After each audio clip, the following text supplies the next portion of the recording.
வணக்கம், வணக்கம், வணக்கம். ரொம்ப நாளைக்கு அப்புறம் எங்கள் அம்மாவோட ஸ்பெஷல் ரெசிபியோட வந்திருக்கிறேன். நிறைய பேர் வீடியோ பார்க்குறீங்க. லைக் பண்ணுங்கள், கமெண்ட் பண்ணுங்கள், சப்ஸ்கிரைப் பண்ணுங்கள். உங்களுக்கு ரொம்ப பிடிச்சமானதை ஃப்ரெண்ட்ஸுக்கு வந்து ஷேர் பண்ணி விடுங்க, ஹெல்ப் பண்ணுங்கள். இந்த டிஷ்ஷு வந்து இட்லி, தோசைக்கெலாம் நல்லாயிருக்கும், சப்பாத்திக்கு சூப்பராக இருக்கும்.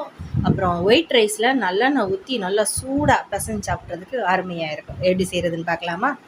ஃபஸ்ட்டு ஒரு டம்ளர் போல் உளுந்து, அதாவது தொளி உளுந்து, அதை வந்து ஒரு அரை மணி நேரம் நல்லா கழுவிட்டு அரை மணி நேரம் ஊற வச்சுருந்தேன்.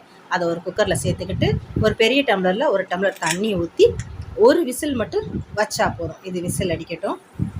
இன்னொரு வானலியில் கொஞ்சமாக எண்ணெய் ஊற்றி ஒரு பெரிய சைஸ் வெங்காயம் நீல வாக்கில் கட் பண்ணி போட்டிருக்கேன். அதோட 2 பச்சை மிளகாய், ஒரு 4 போல் வெள்ளைப்பூடு அதை சேர்த்து வதக்கி விட்டுக்கணும். சின்ன வெங்காயம் போட்டால் சூப்பர் டேஸ்ட்டில் இருக்கும். நம்ம வீட்டில் சின்ன வெங்காயம் இல்லை, அதனால் பல்லாரி நான் போட்டிருக்கேன். அதுக்கப்புறமா ஒரு பெரிய சைஸு தக்காளி, அதை மிக்சியில் நல்லா நைஸாக அடித்து வச்சுருந்தேன். அதையும் இதோடு சேர்த்து நல்லா வதக்கி விட போகிறோம். தக்காளியோடைய பச்சை வாசனையெல்லாம் போய் அந்த கலர் சேஞ்ச் ஆகி இந்த அளவுக்கு வந்ததுக்கு அதுக்கப்புறமா நான் பொடியை கட் பண்ணி வச்சுருக்கிற சுரக்காய் அதை வந்து சேர்த்துக்கிறேன். இந்த சுரக்காயில் வந்து நான் தொலியெல்லாம் எடுக்கலை, இது பிஞ்சு சுரக்காய் தான், அதனால் அப்படியே சேர்த்துக்கிறேன். ஒரு சிலர் வந்து சுரக்காயை முதலே எண்ணெய் ஊற்றி வதக்கிட்டு அப்புறமா இந்த தக்காளி வெங்காயம் மசாலா எல்லாம் கூட்டி வச்சு அதில் கொதிச்சதுக்கப்புறம் போடுவாங்க. ஆனால் இந்த மாதிரி மசாலோடு சேர்ந்து சுரக்காயை வதக்கும் போது அந்த மசாலாலாம் சுரக்காயில் வந்து உள்ளே உண்டுக்கிடும். அதனால் இந்த மாதிரி எங்கள் அம்மா பண்ணுற மெத்தடில் நான் பண்ணுறேன்.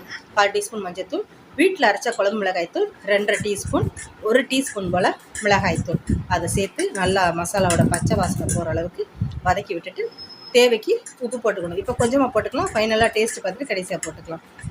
அதுக்கப்புறமா ஒரு டம்ளர் தண்ணி ஊற்றி இதை நல்லா வேக விட போகிறோம்.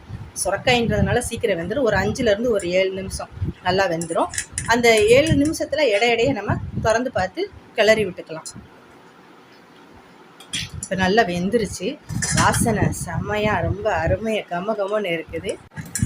லைட்டாக மிக்ஸ் பண்ணி விட்டுக்கலாம்.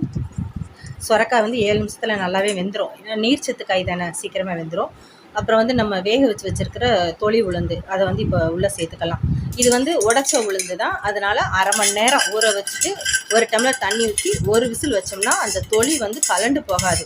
அந்த உளுந்தோடையே தொளி இருக்கும், அதனால தான் ஒரு விசில் வைக்க சொன்னேன். முழு உளுந்தாக இருந்துச்சுன்னா 1 மணி நேரம் நனைய வச்சுட்டு 2-3 விசில் வச்சுக்கலாம். இந்த உடச்ச உளுந்துக்கு ஒரு விசில் அரை மணி நேரம் வைக்கிறது தான் கரெக்டாக இருக்கும். இப்போ வந்து ஒரு 2 கொதிக்கணும். அந்த பருப்பு சுரக்காய் எல்லாம் சேர்ந்து மிக்ஸ் ஆகணும். இப்போ நல்லா மிக்ஸ் ஆயிடுச்சு. லைட்டாக கிளறி விட்டுக்கலாம்.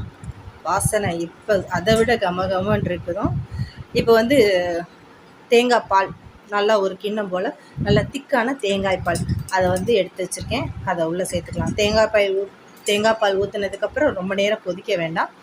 ஒரு கொதிச்சா போதும், அடுப்பு ஆஃப் பண்ணிடலாம். கொஞ்சமாக பெருங்காயத்தூள் சேர்த்துக்கலாம். இப்போ இந்த இடத்துல உப்பு சரியாக இருக்கான்ட்டு உப்பை வந்து சரி பார்த்துக்கலாம். சூப்பர் டேஸ்ட்டில் இருக்குது, ரொம்பவே ஹெல்த்தியானது, ரொம்ப அருமையானது. அதுக்கப்புறம் வழக்கம் போல் தாளித்து விட்டுக்கலாம். கடுகு, உளுந்து, ஜீரகம், கருவேப்பிலை போட்டு தாளித்து விட்டாச்சு. ஃபைனலாக மல்லி இலையும் தூவியாச்சு. இப்போ இதை அப்படியே ஒரு 5 நிமிஷம் நல்லா மூடி வச்சிடலாம்.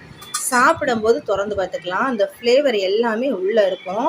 அப்புறம் வந்து இதை ஓப்பன் பண்ணி பார்த்தீங்கன்னா செம்ம வாசனை கமன்னு இருக்கும். ரொம்பவே ஹெல்த்தியானது, உடம்புக்கு ரொம்பவும் நல்லது. அது உளுந்து சேர்த்து எந்த பண்டம் செஞ்சாலுமே நமக்கு வந்து ஹெல்த்தி தான். இன்றைக்கி நம்ம சுரக்காய் அதை விட ஹெல்த்தி, எல்லாம் சேர்த்து ஒன்றா செஞ்சுருக்கிறதுனால டபுள் பெனிஃபிட் தான் நம்ம உடம்புக்கு.